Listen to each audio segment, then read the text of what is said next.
So what I always like to pull apart first to make sure we're all on the same page is just to find these different drop downs in Schoology, because many people who may have been using Schoology even for a year may not be clued into these specific pieces. Courses. This is where all the formal learning happens in Schoology, where the instruction happens. This is where grades are reported. This is where you assign work to students. There's a formal relationship between the instructor and the learner in courses. Groups, on the other hand, represent all of the other places that people interact and learn together in an organization. So, for instance, you may have your extracurricular activities in groups. You may have your athletics team communicate in groups. You also might use groups for your professional learning community, faculty level groups or department level groups. Resources are basically your digital filing cabinet in Schoology. Sometimes before you are ready to distribute materials in your courses, you want to get them organized. Resources are a great place to do that. If we look at this teacher's account, Kylie Starr here, notice her courses drop down. This is where her formal courses are. And then the groups, she's the coach of the women's soccer team, also sponsors a poetry club, but she's also part of the faculty group within this. This is a school district scenario, but you might have the same thing in corporate learning or higher education as well. And then her resources, again, this is like her digital filing cabinet where she can store all these materials. So we'll touch on all of these today, but we're going to focus on courses because that's usually where everyone starts off. Let's jump into her social sciences course. Everything we add in Schoology, we're doing through this Add Materials dropdown. This is your basic building block. This is probably not new news to most of you, but sometimes when you see that blank slate, you want to know where to start. This is where to start.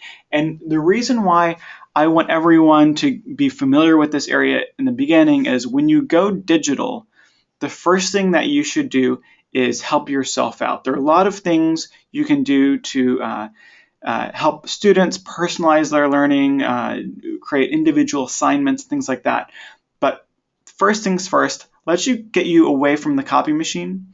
I hate rushing to class, making copies, and then realize the copy machine has jammed, and then my whole lesson could be out the window. So the best thing you can do for yourself is start by putting those files online, both for yourself and for your students to access. For instance, if they leave your handouts in their locker, this gives them another option.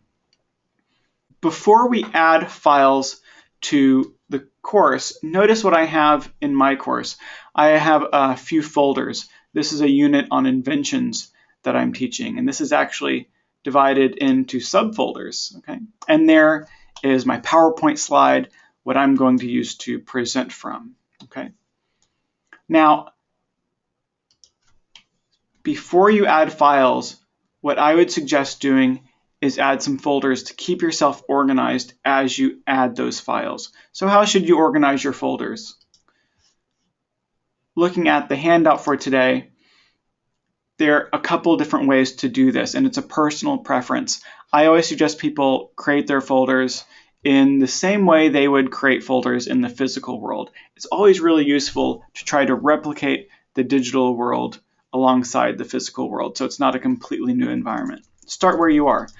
So, for instance, if you're teaching primary school, you may only be using Schoology for organizing things for yourself and then posting certain activities for students. This scenario breaks your folders into past activities, future activities. Notice that this folder is hidden, so this is a place where I can get things organized without my students jumping into them.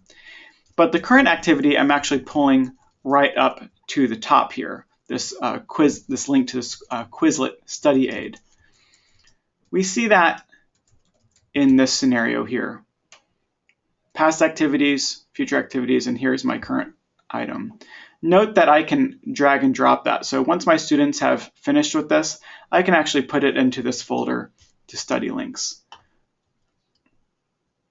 especially for your younger learners, always be really flexible with this area and just pull the current activity up to the top. Now, going a step further here, once you get into the upper grades, you might want to organize things by weeks, for instance. So I've organized them as such here. This way, my students can go right into the current topic, and I can keep things really organized. This also helps me keep organized year after year, so I can reuse these materials next year and know where everything is. We see that scenario in this version of the course. But you know what? Once I finish with week 1, I can move that to the bottom of the list, so my students always have the current lesson at the top. And looking inside this folder, there's the activity for this item. Now, I work primarily with more mature students or adult learners, so I follow a model more like this. I break things into units and then have the lessons under the units. This keeps you really well organized. This is also what you might do if you have a curriculum team who actually pulls this information together for a lot of other teachers.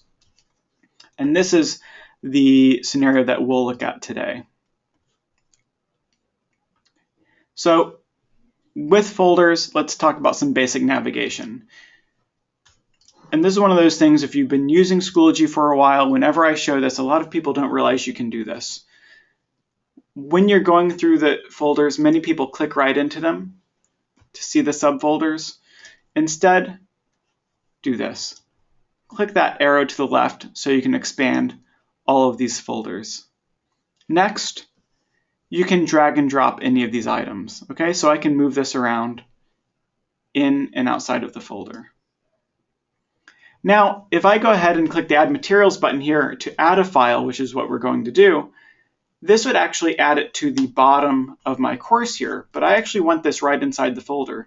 So hover your mouse actually inside the folder and you'll see this green dotted line here. Okay. If you click that green dotted line, you'll see that same menu. And here I can add a new file. Attach files. Again, great tip, you can actually upload 10 files at once if you like. Here's a Word doc I want my students to use. And now I've added this right where I want it after these PowerPoint presentations. And when we add things to Schoology, any of these standard documents, note that they all preview right inside the platform. This is a presentation provided by Purdue's online writing lab. Okay. So those are some fundamentals. As soon as you start doing these techniques, you'll start creating content quite a bit faster. So we click the green dotted line, add files. This is also where you would add links. So the same way, I can go out to this quiz here and Quizlet that I know many of you use. Click the green dotted line. Same way I add files, I could simply add that link here as well and automatically grab the title. Okay. So that's going to really just streamline all of your workflow. All the teachers that I've talked to who start simply doing this, providing files and links online, they say they have quite a bit more teaching time, simply because they're not spending time handing out papers. I'll go ahead and move that into this folder.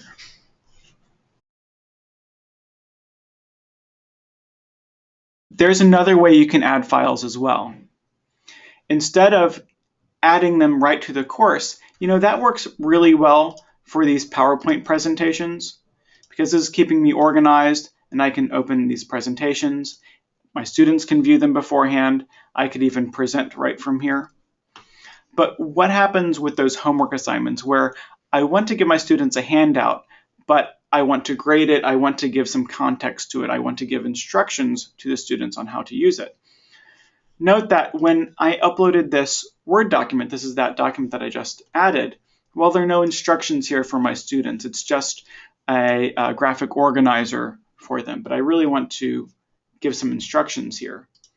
Well, let's do this a different way. Going back in, clicking the gear icon, I'll go ahead and delete this item so we can see how we'll do it differently. This is where you would instead create an assignment, a test, discussion, or a page.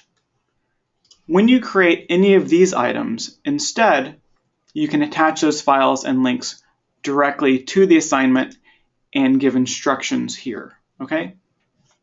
And that's the big difference. So all of these items, assignments, tests, quizzes, discussions, and pages, attach those handouts directly to the items. This also allows you to assign things like due dates. It opens up the possibility of grading and everything else. And that is often a missing piece when people start getting started with Schoology. Here's a question for you all. I've been talking about uploading files, but I know that a lot of you also have your files on Google Drive or SkyDrive or Dropbox, other places. You are already in the digital universe, which may be why you've joined us today. So we don't want you to reinvent the wheel here. Let's get some quick feedback. We have about half of the responses in right now. I'll just give this a few more seconds. This is what you all just said. 16% mostly on paper still, 45% on a network drive, 40% in Google, Dropbox, or OneDrive, okay? So those of you who have items on paper, you may think about scanning those items into a digital format or taking some time and finally putting them in Microsoft Word or jumping right into Google Drive to get those going, okay? So how do we get those items that are already in the cloud? This is where resources come into play. Remember when we first started a few minutes ago, I talked about resources being Schoology's digital filing cabinet? Well, sure, you can take all these items and save them directly in Schoology, but if you are already in the digital universe, we don't want to reinvent the wheel here. Click the resources drop-down and then click this apps option here. This will prompt you to install any apps that you want to use with Schoology. If your items are already in Dropbox, simply install the Dropbox app, sign in, and you can move any of those materials right into your courses in the exact same way that we just saw, either directly into the course or attaching it to an assignment. In a similar way, if you're attaching it to an assignment, something like that, right where we saw the ability to click Add File or Add Link here, the third button are your resources. If you've connected Dropbox or Google Drive, something like that, click this icon and it will open up your Google Drive right inside of Schoology, and you can attach that assignment from here. Or if you want to add something directly to the course, click Import from Resources, and that file will instead just be added directly to a folder. Okay. Exactly the same techniques as we just saw, just going about it in a slightly different way. Now I want to present one other option. Give a quick shout out if you are an art teacher or a music teacher in the questions area. Just give a quick shout out if there are any art or music teachers with us today, because the next item is for you all. Add materials, add media album. If a lot of your content is images, if they are audio files like MP3s or videos, you may want to explore media albums. It is a really fun extra option that puts all of those media pieces into a nice thumbnail gallery. That could be a really nice option for you. So, Kelsey, from the questions that we've been seeing here and what we just talked about, what are some of the best practices and some of the common things we can solve with adding files and links to our courses? I think it's really important to be mindful of the fact that when students come to your course materials page, they're seeing that as a roadmap for both your marking period and also for their navigation in Schoology. So especially when you're using it primarily for files and links, it's important to either add them into a folder that's clearly labeled and visually different from everything else on the page, or to add it into an assignment or a page and add some instruction, add some text around those file and links to give some guidance to your students. I think that's always important with online learning. But the good thing about folders is once you have figured out a good roadmap for your course is that, like we were saying, you don't need to reinvent the wheel. That's you right. can save it, you can copy it to other courses, you can copy it to your resources and reuse it again later. We did have some questions about mobility of folders. Would you mind just showing us quickly how you can copy between sections? That's a great question. Now, some of you in the enterprise version of Schoology may be using something that came out this summer called section linking, where you can actually link several of your sections together if they use the same materials. Definitely. What we were doing last year was clicking this gear icon and selecting copy to courses. This allows you to copy this folder to all these other courses. Similarly, you can save this to your resources if you want to use it next year, or even if you want to share it with another instructor. What's very cool about this year is note that these social studies courses are separate. This freshman writing course is actually 3 different sections. This is something that is special to enterprise users in Schoology. Clicking See All, so I just went to Courses and See All. This shows me all of my courses on one page. If I want these social studies courses to be managed in one place, like this freshman writing course is, I'm going to select what I would consider, quote unquote, the master course, my main course where I want to build everything. Selecting the gear icon, I select this link section option. Okay.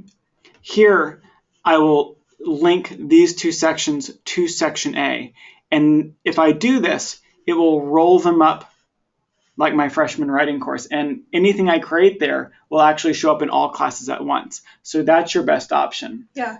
It's a really terrific feature. No more copying things back and forth. When you do this, it still keeps your roster separate. So your gradebooks will be separate. If you're using an SIS sync, all of those grades still go to the different course sections in, for instance, PowerSchool. Right. But you can manage your materials in one place. Yeah. And this is good if you have multiple sections, so completely different sets of enrollments, but you're using the same exact materials for all of those, 3 or 4 sections of students. You'll notice it's grayed out here on Brad's screen because there are certain criteria that sections have to meet in order to be linked.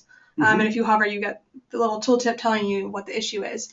The other thing to note is that this has to be turned on by your system administrator. That's right. If you're not seeing this option, you should contact your system admin. If you are a system admin, go to the permissions page to turn it on. That's right. Great new feature. Definitely use it, especially in junior high, high school levels, where often teachers are teaching multiple sections of the same course. Definitely.